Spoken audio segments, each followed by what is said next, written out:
Hello everyone. Today I'm going to talk about methods of extraction of essential oils. So basically there are three methods of extracting essential oils. That is distillation, expression and solvent extraction. So before we move into the topic, I would like to explain what essential oils are. Essential oils are those volatile oils which are sourced from plant materials. So basically, they can be extracted from many materials from the plant, such as the leaves, roots, or sometimes the flowers and the twigs, stems, and sometimes some essential oils are also extracted from the bark of the tree, and sometimes they utilize the whole tree or the whole grass in order to extract essential oils from them. Essential oils are basically volatile materials.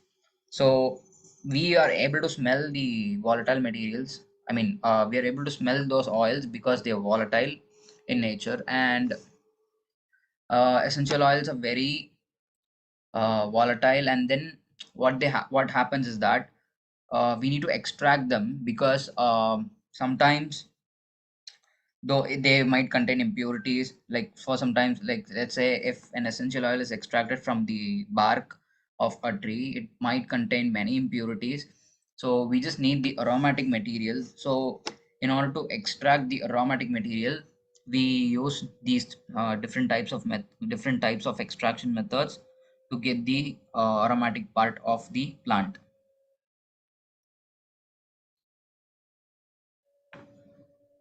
So first method is steam distillation. So what happens in steam distillation is that uh, we use water as the solvent, and it heats up the materials, and the vapors contain the aromatic material, and the whole water vapor plus the aromatic oil will also be condensed in another chamber, and we finally collect the essential oil. So not all materials can be extracted through this method, but this is one of the most efficient, and this method has been there since uh, 1700s. So this is a pretty old method, and but it's very efficient. So sometimes it's still in use today. So what happens is that in this machine, this is the first chamber in which the raw materials are put, and below which there is water. That water will be boiled, and the steam from the steam from the water will extract all the aromatic materials from the flowers, leaves, or stems or bark, and it will vaporize the aromatic raw materials. And finally, in this condensing chamber, the water will be passed through the whole chamber to condense the aromatic materials. And finally, aromatic materials are not soluble in water. So what happens is that the essential oils stay on top, while the water stays below. So the water will be taken out, and the essential oil will be utilized later. This is how steam distillation works. So for many essential oils such as ylang ylang, eucalyptus is being extracted through the method of distillation, that is steam distillation. This is one of the most efficient methods. Yeah. So next method is water distillation. Water distillation is basically they just use the water, and they use boiling water, and what happens is that the sometimes the aromatic materials are slightly soluble in water, so that those materials will get dissolved. The aromatic materials will get dissolved in water, and that water is being utilized to separate, and finally we get the essential oil. This is not that efficient as the steam distillation, but it is more cost efficient. So the rose water which we use on a regular basis is from water distillation. Sometimes the condensed water from the steam distillation also can be used as uh, as rose water, and it has various benefits. And some people, sometimes the rose water is also more expensive than the essential oil also. So that is how it works. There is fractional distillation, cohobation, and rectification.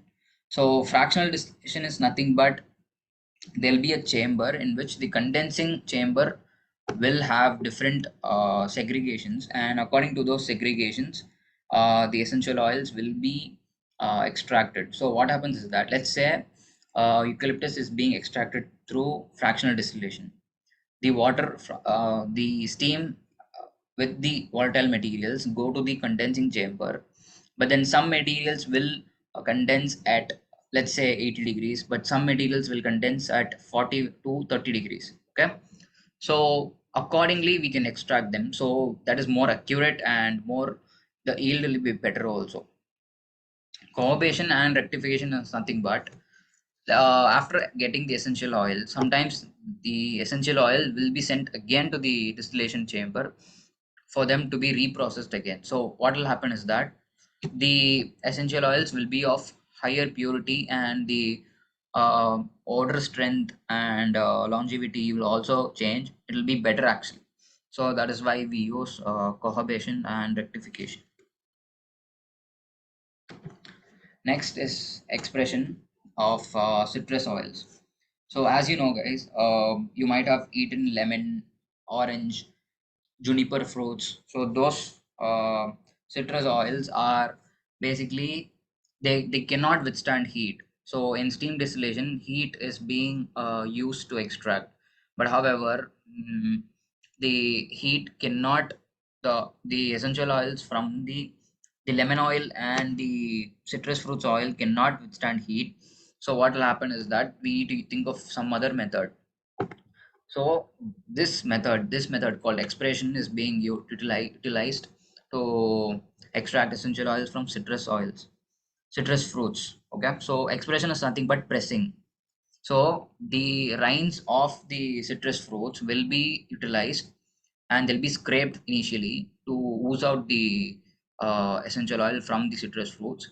And there is a method called sponge process. So basically, there is a hydraulic system which presses the fruits, and during that process, the essential oils will ooze out, and the oozed out essential oil will be absorbed by the sponge. So next, after sufficient absorptions, this sponge can be processed to get the essential oils. This is one method. And the piqueur and machine abrasion is another method in which the the zest and the rinds of the fruits will be scraped, and that material will be heated with water, and then they'll be pressed. So that is kind of a different method. Why they utilize these different methods is that the yield differs, and sometimes the fruit also differs. So it depends on the geographic location and the climate in which it is grown, and many other factors will affect the yield of the citrus oils. So accordingly they'll use different process to extract the essential oils. Next is solvent extraction. So after getting the raw materials from, such as the leaves or bark, what they do is that they heat it with water, and then in order to separate the essential oil from water, what they use is hexane, petroleum ether, or ethanol. So these materials will dissolve all the essential oils, and then these materials will be heated again to separate them from the volatile hydrocarbons which are used to mix it with the essential oil. So if you heat them with heat and alcohol, you get concretes. While if you heat them with DEP, you'll get resinoids. So those kind of different techniques are utilized in order to use materials accordingly. So if you heat them with alcohol and if you get a concrete, those materials can be utilized in fine fragrances. But if you use DEP to extract oils, and if you get a resinoid, it's kind of in liquid form and it is very easy to handle. So they can be utilized in making agarbattis and distillation, I mean soap compounds and something like that. So that is how it is being utilized.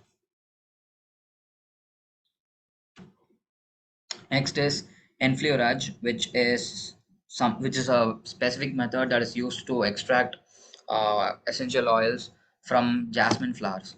So jasmine flowers are really delicate, so we need to take care accordingly to uh, extract essential oils from the jasmine flowers. So in the morning, when farmers pick up the jasmine flowers. They pluck jasmine flowers from the farm, and they must be processed immediately. So what they'll do is that there is this wooden frame in which solvent extraction materials will be there, and what that material will actually extract the essential oils from the jasmine flowers. So there are two to three different layers of enfleurage fat. So this enfleurage fat actually absorbs all the jasmine essential oils, and it will contain all the essential oils. Finally, the flowers are after the flowers get exhausted of all this raw material of the essential oil, they will be absorbed by this fat, and this fat is being processed again to get jasmine oil absolute. So this jasmine oil absolute is being utilized for to make fine fragrances and to make other compounds. So that is how jasmine flowers are being extracted. There is this another upcoming method called CO2 extraction, which is a very new technique. So it is basically CO2 gas is used. CO2 gas at 33 degree Celsius and at a very high temperature becomes a hypercritical fluid. This fluid is used as a solvent to dissolve all the essential oils from the plant source, and this will be utilized to extract them. This is efficient because we're not heating them, and we don't lose any materials by heat, and so that is how it is giving us more yield. So this is very beneficial for all the extraction plants, but the only downside is that this is very expensive, since we need to maintain the temperature at 33 degrees Celsius, and we need very high pressure to in order to extract essential oils. Yeah, that's it, guys. Any other doubt?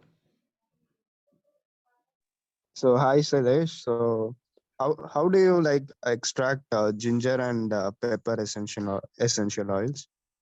Oh, hi, Yudish. So the thing is that ginger and pepper, they are being extracted through the method of steam distillation. So ginger will be crushed, and the this process is similar for pepper also. Pepper, the granules will be crushed, ginger will also be crushed, and then we employ them. I mean, we put them in the steam distillation chamber, and the what volatile materials will be removed accordingly. That is how it's being extracted.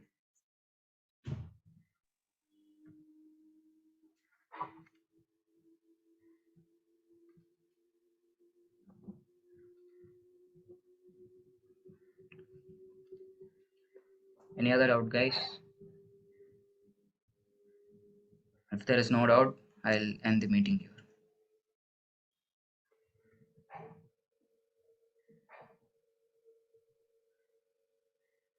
Okay, guys. Thank you so much.